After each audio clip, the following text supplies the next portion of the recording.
salto de glória. Um salto de glória. Você também está muito cansado, menino. Você é tão novo. Vou te dar mais uma chance. Senta dando glória. Vai, menino, vambora. Senta dando glória. Levanta dando glória. Senta dando glória. Levanta dando glória. Fica de pé, pega a tua Bíblia. Bora sacudir esse esqueleto. Aleluia.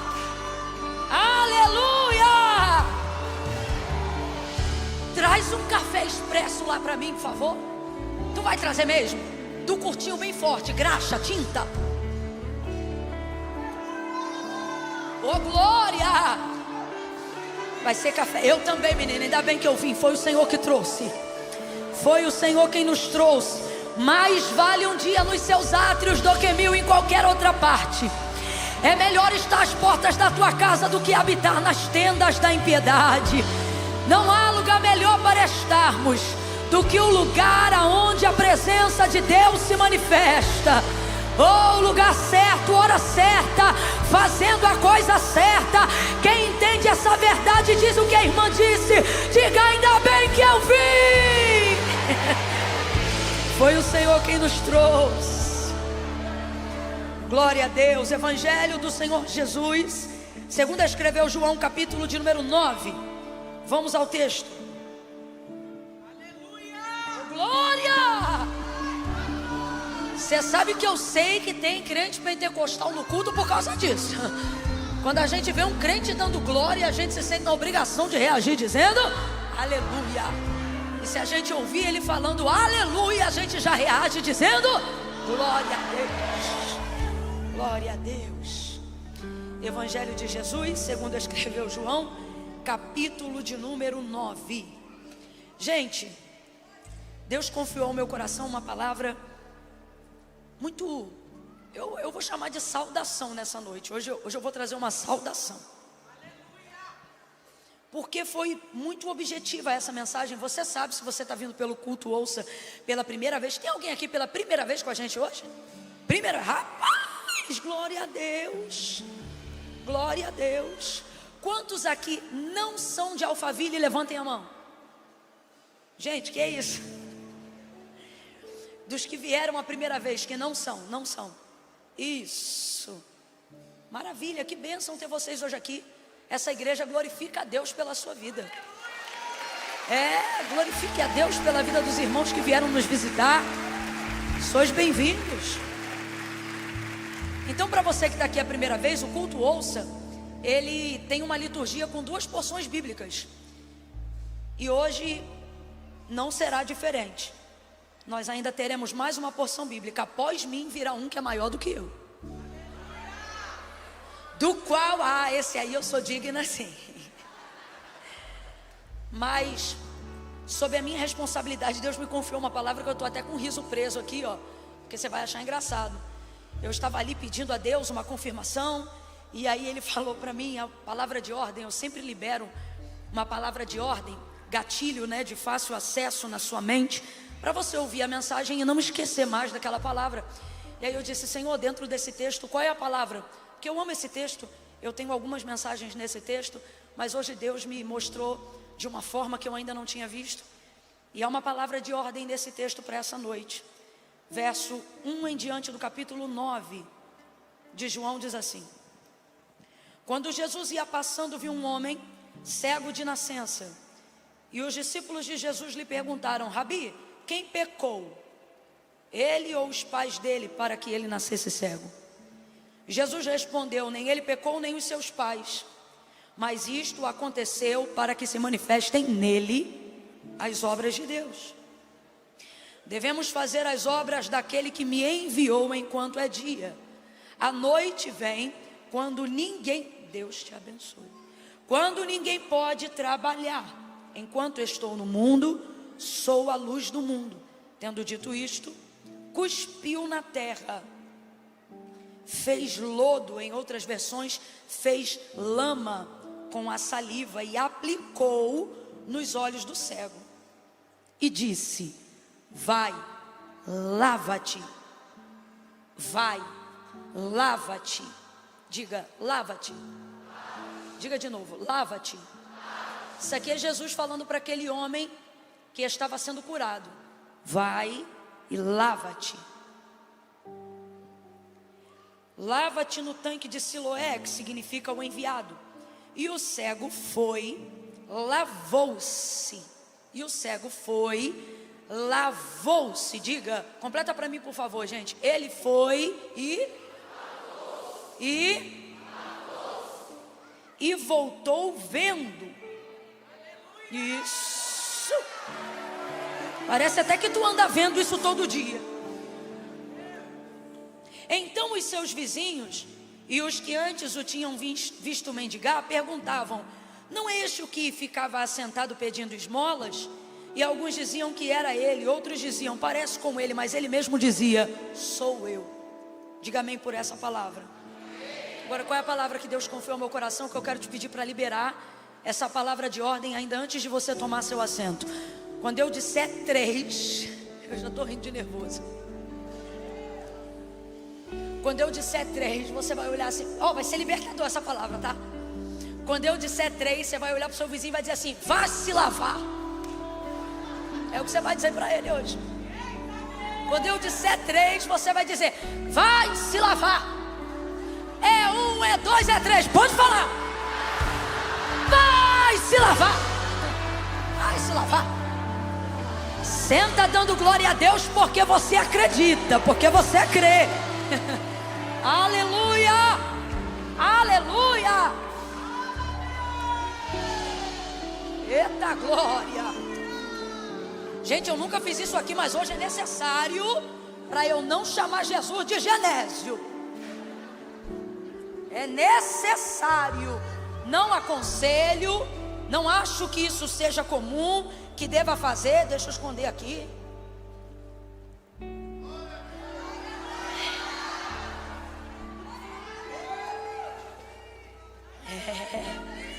Eu também, Jesus.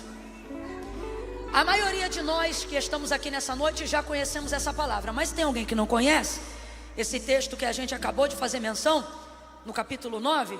Só para a gente caminhar juntinho aqui na mesma página e ninguém se perder na aplicação do texto sagrado, que é a boca de Deus falando com a gente hoje, resposta de Deus para a nossa vida hoje. Eu vou te contextualizar aí bem rapidinho, tá bom? Segura só um pouquinho, rapaz. Vocês sabem que eu não vivo sem vocês, né? Você sabe, né? Eu preciso, irmão. É Deus que habita no meio dos louvores e eu andando atrás de Deus no meio de vocês. Mas segura só um pouquinho, que vai ser um café rápido aqui. Daqui a pouco eu vou olhar para vocês. Não vem dar uma de sensato não, fica louca comigo, ó. Então só para a gente caminhar junto aqui. Esse homem era cego desde que nasceu. Ele nasceu cego. Então isso aponta para a nossa deficiência. Porque eu não vim aqui falar sobre deficiências externas. Eu vim aqui falar que a verdade é que quando a gente olha para João capítulo 9, e o texto diz que este homem nasceu sendo cego de nascença, num viés profético, numa palavra reflexiva, não é difícil a gente entender que cada um aqui também nasceu com alguma deficiência. Aí você diz: não, Camila, eu tenho todas as faculdades do meu corpo, ou mentais e etc., funcionando dentro de um padrão considerado normal. Só que eu não estou falando dessas. A gente está aqui numa atmosfera espiritual. Eu disse que nós estamos aqui numa atmosfera espiritual. Deus é espírito. Então a gente precisa ver algumas coisas pela perspectiva de Deus.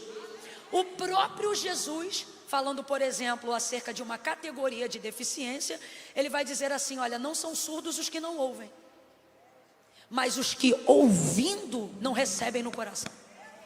Ou seja, os que não discernem. Então, quando você olha as coisas por uma perspectiva divina, você percebe que há uma lição em cada texto e em cada circunstância, independente da categoria de deficiência que a gente está lidando aqui. Vou te dar mais um exemplo.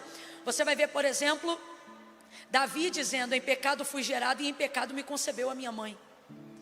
E aí ele fala sobre uma natureza caída. E eu te pergunto: pode um feto que ainda não nasceu, ou seja, ainda está sendo gerado no ventre da sua mãe, já está pecando?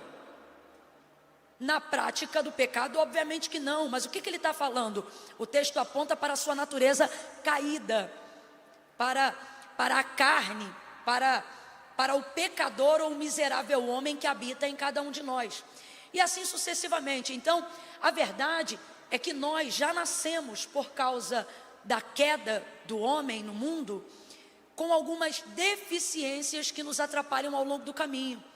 Coisas que de fato e de verdade vieram por causa da convivência familiar, traumas e coisas que não estão aparentando no físico, mas são continuamente presentes e latentes no emocional, no espiritual, no físico, impedindo a gente muitas vezes de romper em alguma área da nossa vida. Só que quando Jesus passa por aquele homem, Jesus não vê o que ele tem. Eu já disse isso aqui e repito, Jesus vai ver quem ele é. Quem fica olhando para o que ele tem são os discípulos, porque os discípulos apontam para como a sociedade nos vê. E como a sociedade nos vê? Como a sociedade nos julga? Para a sociedade você não é o que é, para a sociedade você é o que você tem. O que você demonstra que tem, caracteriza para quem te olha quem você é.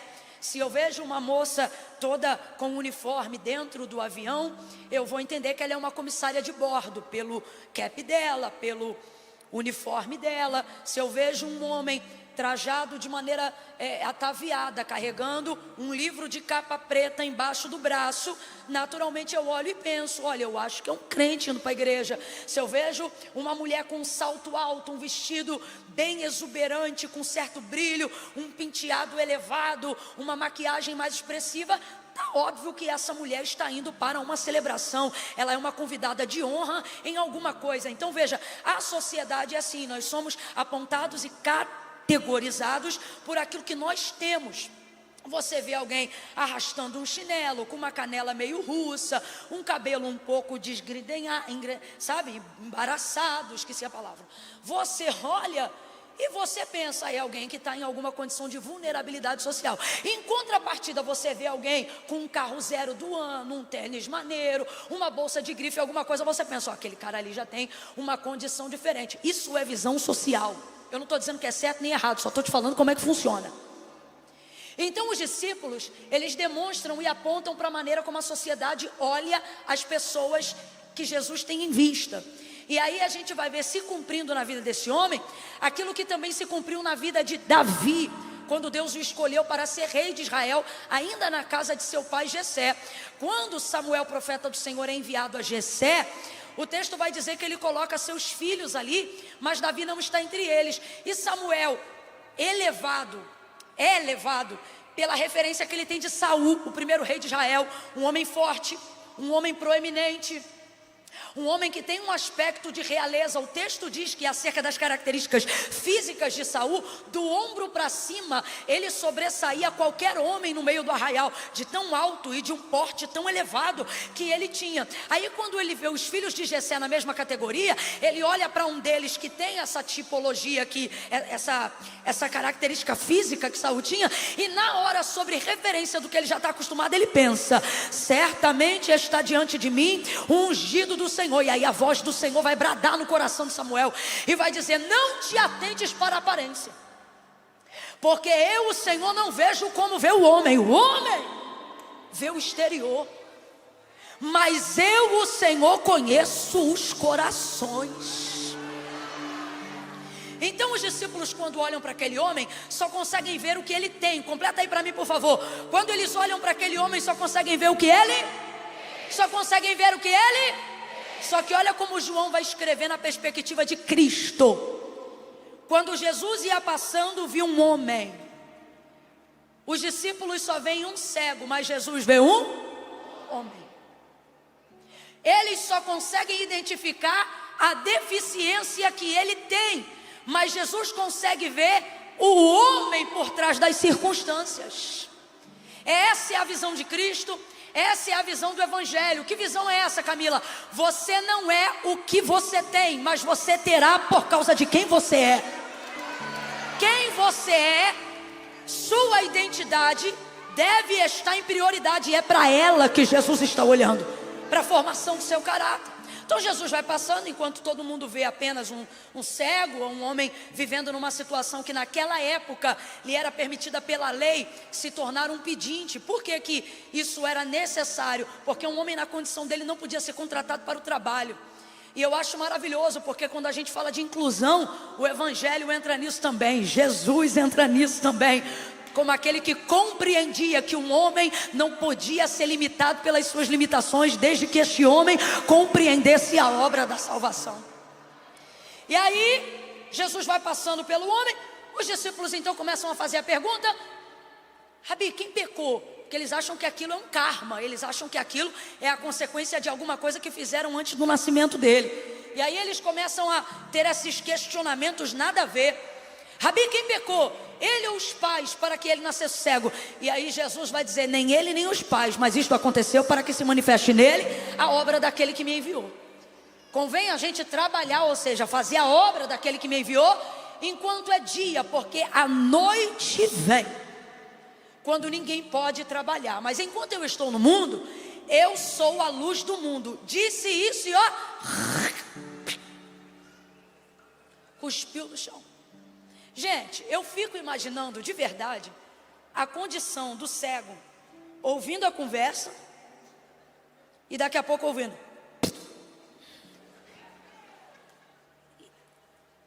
E Jesus não fala nada.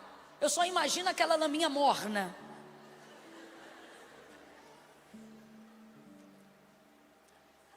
É bom não saber de tudo, porque eu acho que se a deficiência é em outra área que não a visão,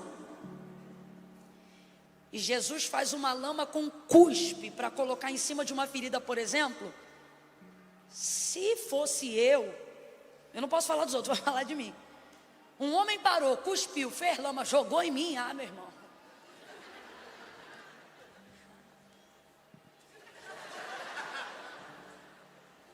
irmão, mas ele não viu nada. Mas eu imagino ele ouvindo aquela conversa, se talvez fosse próxima dele. Jesus então cospe, faz a lama, o lodo, e aplica nos olhos do cego. Jesus vai curar aquele homem com lama. Completa aí para mim, por favor. Jesus vai curar aquele homem com? Jesus vai curar aquele homem com? De novo, gente, Jesus vai curar aquele homem com? Agora vamos lá. Quem vai curar ele? É a lama ou é Jesus? É a lama ou é Jesus? A lama é apenas o como, não é isso? É um meio pelo qual, é um método que ele escolheu. Então, se ele escolheu esse, ele poderia obviamente ter escolhido qualquer outro. Há quem acredite que faltasse formação no globo ocular desse homem, e porque o Senhor nos tirou do pó da terra, acredita-se então que, trafegando nessa via, Jesus trabalha com a lama, com o barro, para lhe restaurar partes físicas que talvez ele não possuía. Mas eu não posso afirmar isso, eu só posso afirmar o que está escrito no texto sagrado. E o que fica claro para mim é que é um método. Jesus está ali trabalhando com aquela lama. E a lama normalmente é associada a coisas que não são boas. Alguém aqui já se lameou se jogou lama em si antes de sair de casa? Alguém aqui já se sujou intencionalmente? Como você acha que ficaria uma noiva que, próximo da entrada da igreja para o dia do seu casamento, um carro passasse e jogasse nela lama? Você acha que ela ia encarar isso com naturalidade? É só uma lama, tá tudo bem. Não, gente. A lama tem um poder de evidência tão grande, tão grande, tão grande, que eu não chamaria nem de evidência, eu chamaria de denúncia.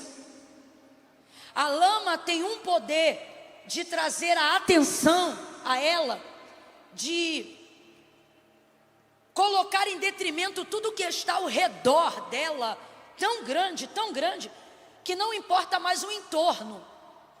A denúncia, a maneira como fica evidenciada a área que a lama atinge, ela é tão forte que todo o restante é ignorado.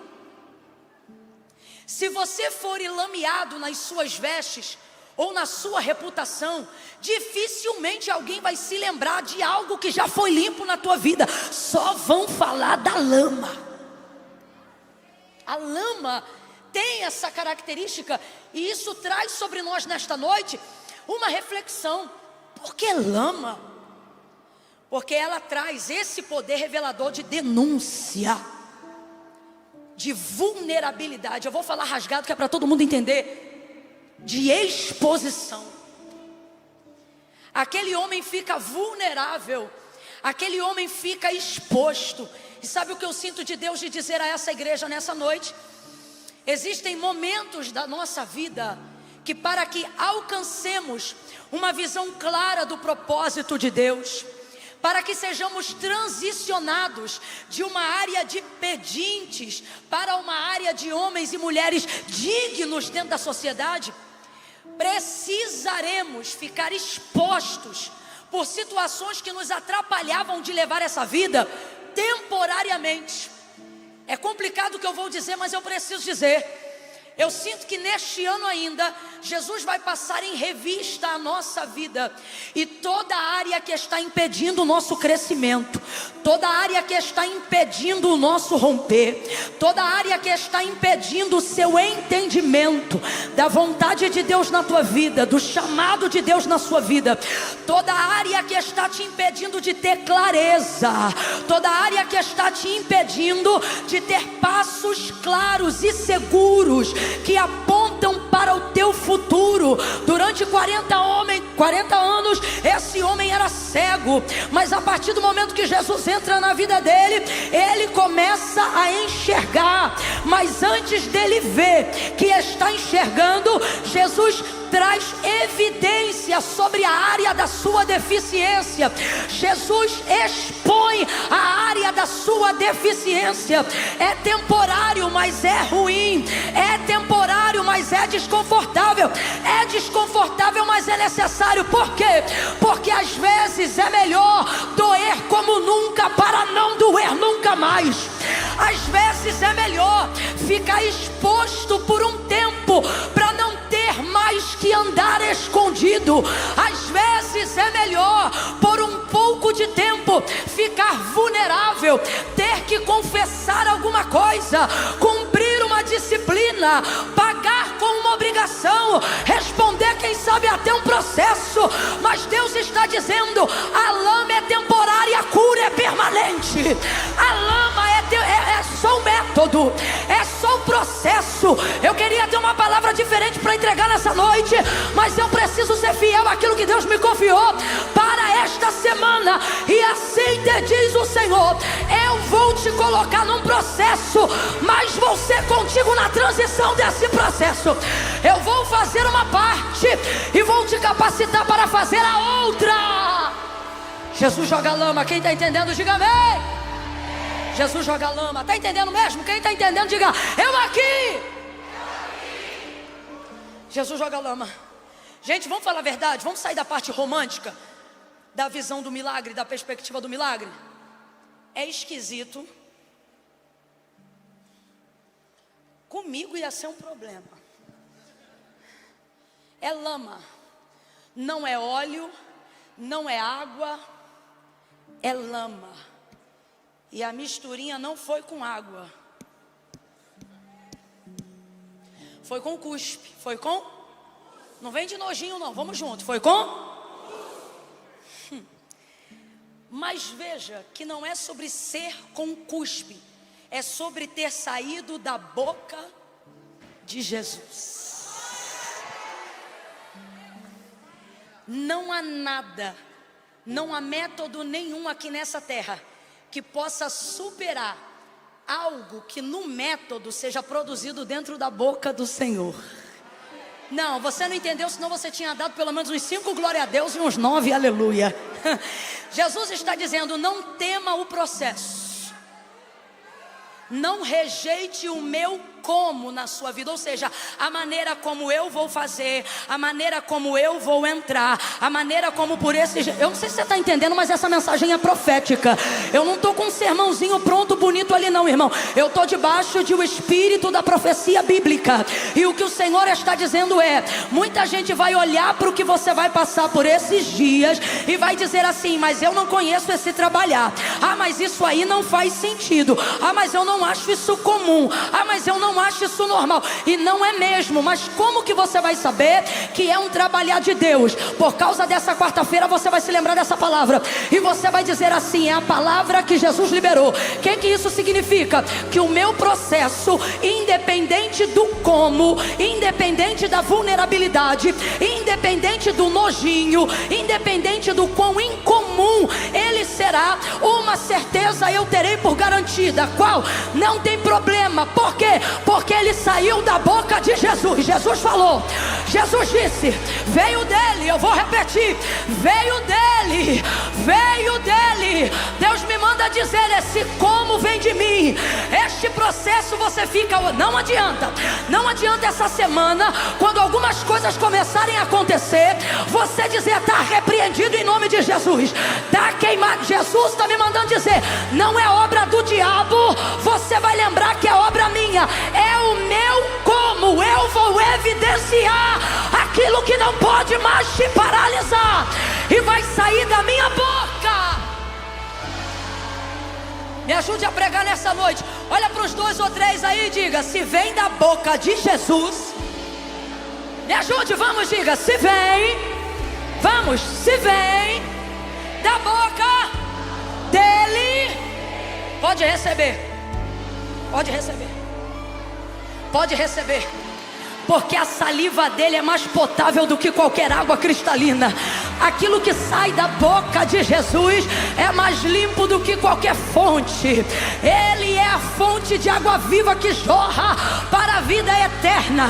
Para quem recebe é cuspe, mas no mundo espiritual eles sabem: saiu da boca daquele que limpa, saiu da boca daquele que cura, saiu da boca daquele que salva, saiu da boca daquele que é santo, saiu da boca do verbo encarnado, saiu da boca daquele que não falha, saiu da boca do acha, saiu da boca aonde tudo lhe obedece quando ele manda. Se veio da boca dele, por mais que te exponha, receba o método, entra no processo, aceite o que ele liberou. Vai ter gente te catucando, vai ter gente te mandando mensagem de WhatsApp, e-mail, torpedo. Pode guardar o que eu estou dizendo. Essa palavra pode não fazer sentido agora para o teu contexto, mas daqui a poucos dias, como um quebra-cabeça, ela será uma plataforma para você andar seguro. Vai fazer sentido. Vai fazer sentido. Aguarde.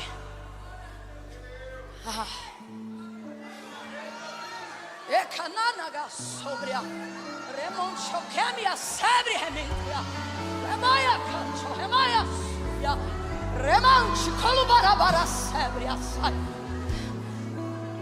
você vive pedindo para mim palavra. Estou falando aqui na primeira pessoa, não é Camila, é o Senhor na minha boca. Você vive pedindo para mim resposta, vive pedindo para mim direção, vive pedindo para mim alinhamento, mas odeia meus métodos. Você odeia meus processos.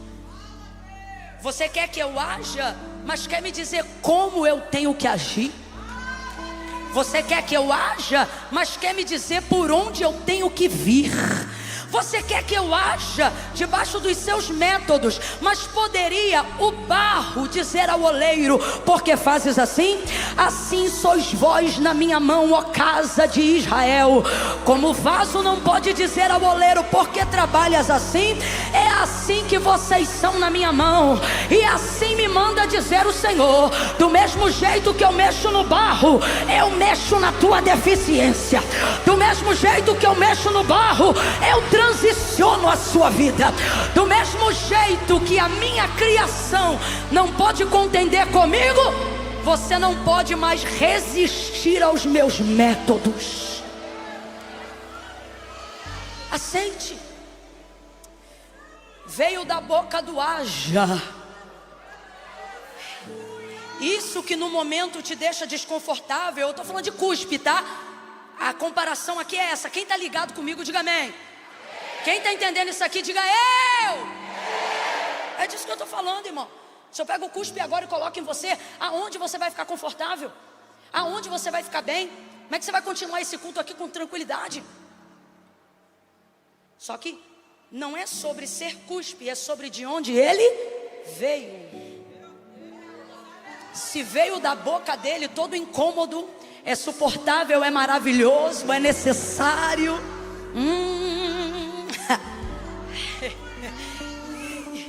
Vai ter gente louca, saindo do culto hoje dizendo: cospe aqui, Jesus, cospe aqui, cospe aqui, Jesus, cospe aqui. Aleluia! Eu já estou vendo o Espírito Santo trabalhar no interior de alguns aqui.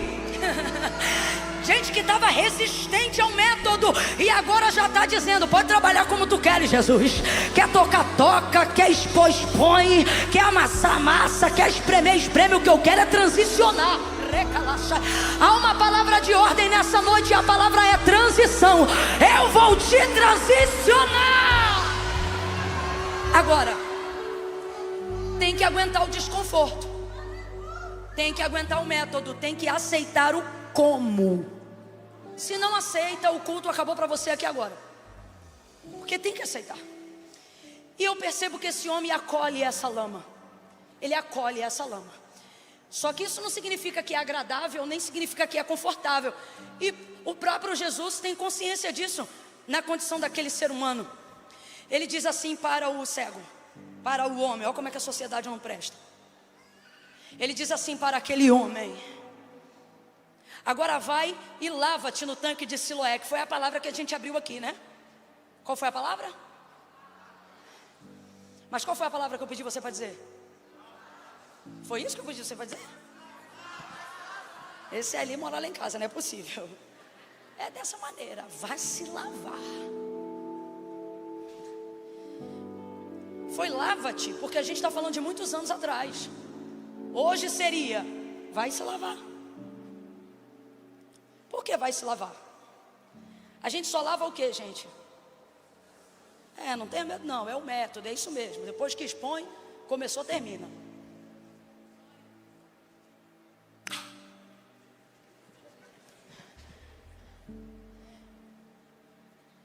Aí Jesus vai dizer para ele: vai se lavar. Lava-te no tanque de Siloé, que significa um enviado. Qual é o significado do tanque? Ou seja, eu não estou indo ali para fazer qualquer coisa. A condição daquele homem aponta para o significado desse tanque: enviado. Eu fui enviado aqui. Por quê? Porque eu estou sujo, porque eu estou com lama, porque eu acabei de me submeter a um método poderoso que vai mudar a minha vida, mas que é extremamente desconfortável. Eu tenho para mim, isso aqui sou eu que sempre imagino quando leio esse texto. Eu tenho para mim que esse cego, que era conhecido por todo mundo ali, quando ele vai passando em direção ao tanque, pessoas certamente tentavam o ajudar ali, dizendo: ó, você tá sujo. Ei, moço, sou eu que estou falando isso. Porque se você visse uma pessoa com o rosto enlameado, não é natural a gente emitir uma opinião sobre aquilo ali, a fim até de ajudar a pessoa. Só que ele está indo em direção ao tanque. Veja, ele está enlameado, mas ele está na direção certa.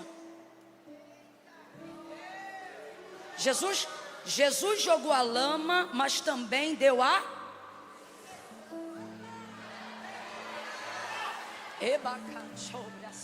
Eu imagino então, se eu estou lá, aí eu fico imaginando, sabe? Às vezes eu faço isso.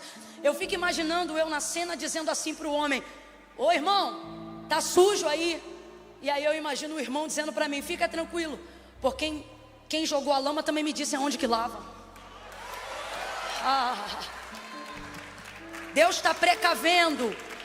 Deus está... Você é para aplaudir? Vamos aplaudir junto de uma vez só, gente. Isso, mistura com glória a Deus e aleluia, que esse é o barulho que o céu gosta de ouvir. Então veja, aquele que joga a lama também me diz aonde tem a água para eu me lavar. Então olha que didático, olha que didático. Jesus jogou a lama, mas já está dando para ele uma direção de onde se tira aquela lama, porque é desconfortável. Não é porque o método é de Deus que ele vai ser agradável. Não é porque o método é de Cristo que ele vai ser tranquilo, é complicado. Então Jesus joga a lama e já dá a direção. E esse homem vai em direção então ao tanque de Siloé. E ele vai lá lavar o rosto dele. E a direção é clara: lava-te no tanque de Siloé. Quando ele chega no tanque, meu irmão, obviamente, rapidamente, ele vai lá encher a sua mão de água e vai lavar. Aí ele vai lavando. Aí eu te pergunto, esse homem já estava curado, mesmo quando estava ilameado, sim ou não? Sim ou não? Sim. Só que ele sabia que estava curado? Porque nesse dia, o método do milagre foi curar ele com lama. Quem aqui já fechou o olho e percebeu o reflexo de luz mesmo de olho fechado? Sinal que você está enxergando muito bem, está tudo funcionando aqui. Porque isso é muito natural. Você pode estar dormindo. Se a gente abrir a cortina e tiver um sol bem bonito lá fora, é quase que natural você começar a querer abrir os olhos. É um reflexo de luz, ainda que seus olhos estejam fechados. Como é que Jesus curou esse homem? Jogando lama junto com barro. Então ele já estava enxergando, mas não possuía nenhum reflexo de luz, porque ele tinha uma cortina de lama tapando sua pálpebra ou cobrindo os seus olhos. Por isso era necessário que ele fosse se lavar. Então, compreendendo isso, perceba e responda com ainda mais firmeza. Quando Jesus joga a lama, o homem já está curado, sim ou não? Porque quem cura ele não é a lama, quem cura ele é a mão de Jesus. Então eu vou perguntar a última vez, ele já está curado, sim ou não? Sim ou não? Mas ele sabe que está curado? Por isso, o se lavar não é com Cristo, porque com Cristo é o curar. Esse homem poderia se curar? Não. Então isso eu vou fazer. Eu quem? O Senhor Jesus. Eu vou te curar. E curou ele com a lama. Agora, para ele saber que ele já está curado, o que ele vai ter que fazer? Olha de novo aí para o vizinho e diz, vai se lavar. E se eu terminar essa mensagem aqui agora dizendo para você que você passou de janeiro a agosto pedindo por coisas que já foram liberadas, só que eu estou sentindo uma graça, um temor, eu estou sentindo um empoderamento. Não é todo dia que eu sinto assim não, gente, mas eu estou sentindo um empoderamento, sabe? Como se nós fôssemos nesta noite autorizados a transicionar, a atravessar, sabe? De peito aberto aí pra cima. Se tem mais alguém no viés profético comigo, olha para alguém e diga para essa pessoa, vai para cima, vai pro tanque, vai procurar água, para de procurar o que Deus pode fazer.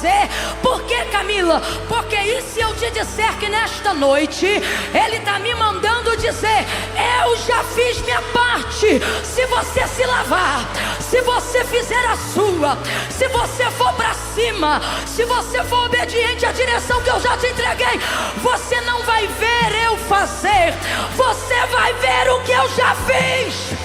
Tá contigo. Bate na mão de alguém aí agora e diga, tá contigo.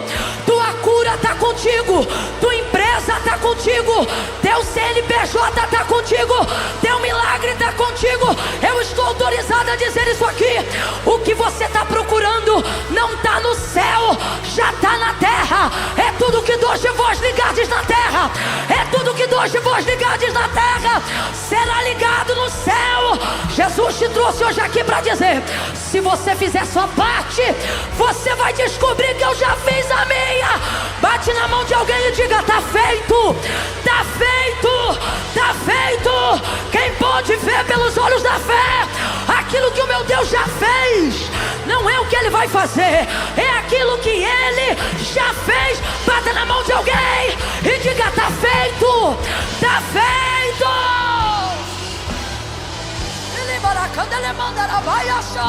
Atravesse, segue a direção, obedece a palavra que Deus te deu lá no início do ano. Vai pro tanque. Mas não, a gente quer dar uma de Gideão. Que mané Gideão, irmão? Gideão não tinha o que a gente tem não, irmão. O que Gideão não tinha que a gente tem? Gideão precisava dessas confirmações. Velo seco, terra molhada. Se amanhã o velo de lã estiver seco e a terra estiver molhada, então é porque Deus está comigo. Aí Deus está bom. vou molhar tudo em volta e vou deixar só o velo seco. Olha, Deus fez o que eu pedi.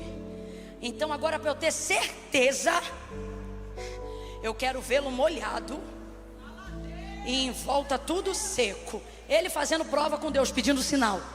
Aí no outro dia, sabe como é que Deus fez? Vê-lo molhado e tudo seco. Não é sinal que você quer, é uma desculpa para não fazer. E é por isso que você fica pedindo um monte de sinal, porque no fundo você já sabe o que é para fazer. E é por isso que essa lama continua aí, esse desconforto continua aí. Camila, quanto tempo demorou a cura daquele cego? A cura daquele cego foi rápida. A pergunta que a gente tem que fazer não é quanto tempo a cura durou, é quanto tempo ele demorou para descobrir que estava curado. Alguém está ouvindo isso aí? Vou falar de novo. Não é quanto tempo ele demorou para ser curado. Se Jesus botou a lama com a mão no olho dele na hora, ele foi curado quando, gente? Na hora. Então a pergunta não é essa. A pergunta não é quanto tempo demorou para ele ser curado. A pergunta é quanto tempo ele demorou para descobrir que já estava vendo. E aí dá para calcular rapidamente. Vamos supor que se ele é um preguiçoso, ele deve ter me curado. Exemplo, tá? Tô flutuando aqui, ó. Já são 10h30 da manhã. Espera dar 11, né? Depois que der 11 eu vou lá no tanque. Então vai ter 30 minutos aí de espera, porque só vai descobrir daqui a 30 minutos que você está curado. Mas não foi assim. Esse homem tem uma característica que, como crentes que acreditam em milagres, nós deveríamos ter também. Que característica é essa, Camila? Obediência irrestrita e imediata. Porque obediência tardia é desobediência programada. Ele levantou a ideia textual, a interpretação textual é que Jesus jogou lama e disse para ele: agora vai e lava-te no tanque de Siloé. E o texto diz: e ele foi. Então o que o texto está sugerindo? Que Jesus jogou a lama e na hora que deu a direção, ele foi na direção. Quando ele foi lá, meu irmão, e ele se lavou, ele enxergou. Então eu não sei quanto tempo ele caminhou dali até o tanque, dada as circunstâncias do momento dele. O que eu sei é que quando perguntam para ele assim, ó, que levam ele para a sinagoga para saber o que está acontecendo, perguntam assim para ele, ó: como é que você foi curado? Aí ele diz assim: o homem chamado Jesus jogou lama, eu joguei água e estou enxergando. Aí os homens vão dizer assim para ele: esse Jesus aí é um mentiroso, nós não acreditamos em você não. Chama o pai e a mãe dele para a gente ver primeiro se ele era cego de nascença mesmo. Aí chama a mãe e o pai. Aí a mãe e o pai entram na sinagoga e os doutores estão ali interrogando os pais. Esse moço aí é vosso filho? É nosso filho, sim senhor. E ele realmente não enxerga? Desde criancinha, nasceu assim. E agora como é que os olhos dele se abriram? Aí o senhor pergunta para ele que ele tem idade. Aí chamam ele de novo. Chama o homem que dantes havia sido cego. Aí colocam ele lá de novo. Fala aí, como é que você foi curado? Aí ele diz assim: eu já falei. Vocês querem ouvir de novo? Por quê? Querem ser discípulos de Jesus? Porque aí os homens ficam: nós não, nós somos discípulos de Moisés, vai tu ser discípulo dele. E aí quando ele sai da sinagoga, Jesus está esperando ele do lado de fora e pergunta para ele: homem, tu crê que o homem que te curou é o filho do Deus vivo? Ele diz: eu creio. É como crerei se eu não sei quem é? E Jesus diz: é o que fala contigo. Aí ele diz: eu creio. Creu na hora. Veja, a maior transição da vida dele aconteceu quando ele tinha 40 anos. 40 anos. Só que foram 40 anos sendo cego. Fala pra mim, gente, 40 é muito ou pouco? De vida, estamos falando de tempo de vida, não é? Eu tenho pra mim que 40 é o auge da idade da maturidade. Você ainda não tem a desesperança que é comum do ancião que já não espera muita coisa, mas também não tem a imaturidade ou a ansiedade da jovialidade. Me parece que 40 é o período ideal para o equilíbrio. É uma impressão só minha ou mais alguém tem essa impressão? Tanto é que o ciclo e esse número na Bíblia, ele é um número de antes e depois, né? Você vai perceber isso em textos do Antigo e do Novo Testamento. Então ele tem mais anos antes daquele momento, sendo cego do que enxergando. Mas diga para mim, tu acha que ele tem mais vida antes ou vai ter mais vida agora? Agora. Você acha que ele tem mais experiência antes ou vai começar a ter maiores experiências agora, depois do milagre? Agora. E isso tudo aconteceu em um único dia. Então vou perguntar para você, quanto tempo demorou para isso tudo acontecer, para uma vida transicionar? E aí você vai me responder de acordo com o texto bíblico. Um dia. Quanto tempo demorou? Quando foi que tudo mudou? Um dia. Aí eu te digo, o que tinha de diferente nesse dia se ele era o mesmo cara, no mesmo lugar, pedindo sempre a mesma esmola?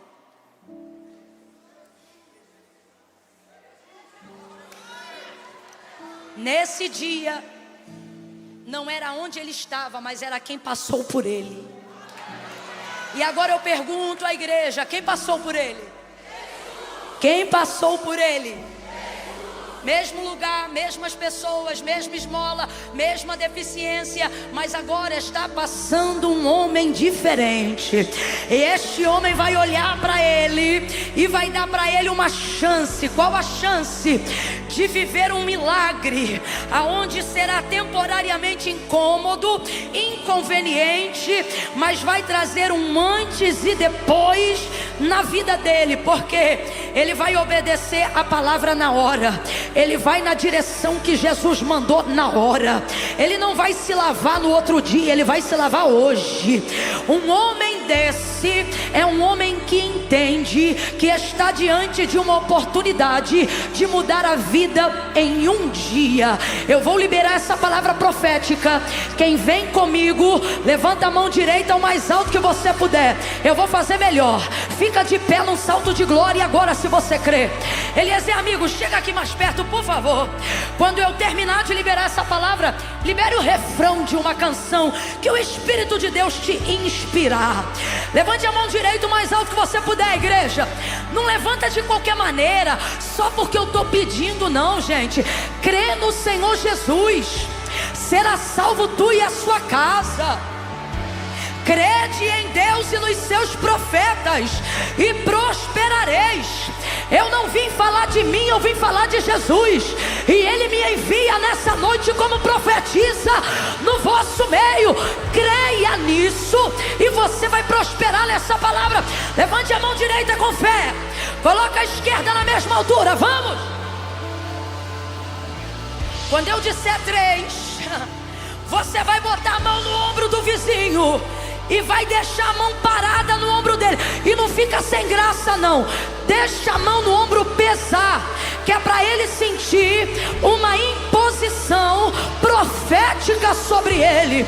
Quando eu disser 3, você vai dizer a ele: se lave agora. Vai se lavar hoje mesmo. Pare de ficar pedindo sinal para onde Deus já te deu direção.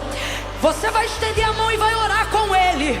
Vai orar com ela dizendo: Senhor, mostra onde tu já jogou a lama. Mostra onde ele precisa tomar uma providência ainda essa semana. Vai tirando toda a letargia.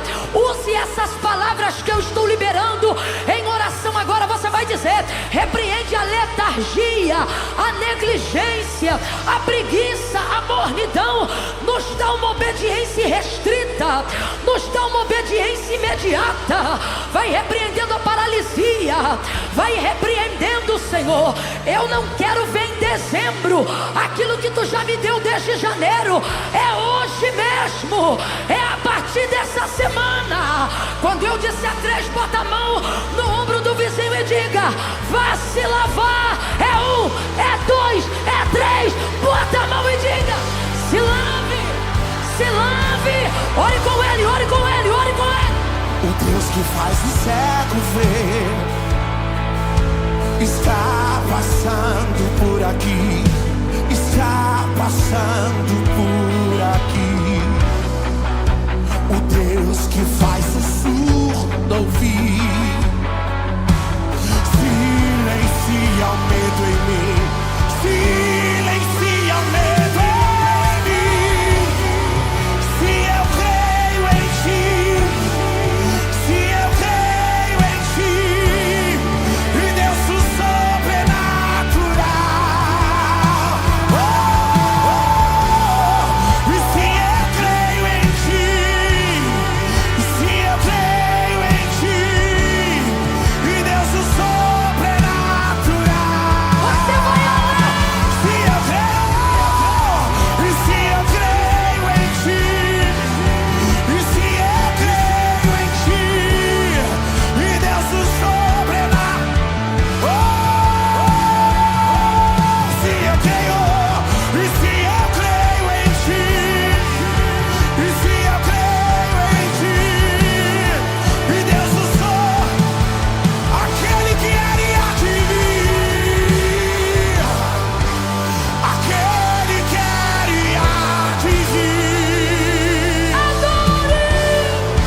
com mais um louvor em adoração. Levante as mãos. Depois desse louvor, o pastor Eduardo vai estar pregando. Mas irmãos, o tanque de Siloé está aqui agora mesmo. Você não veio para cá só porque queria, você foi enviado nessa noite.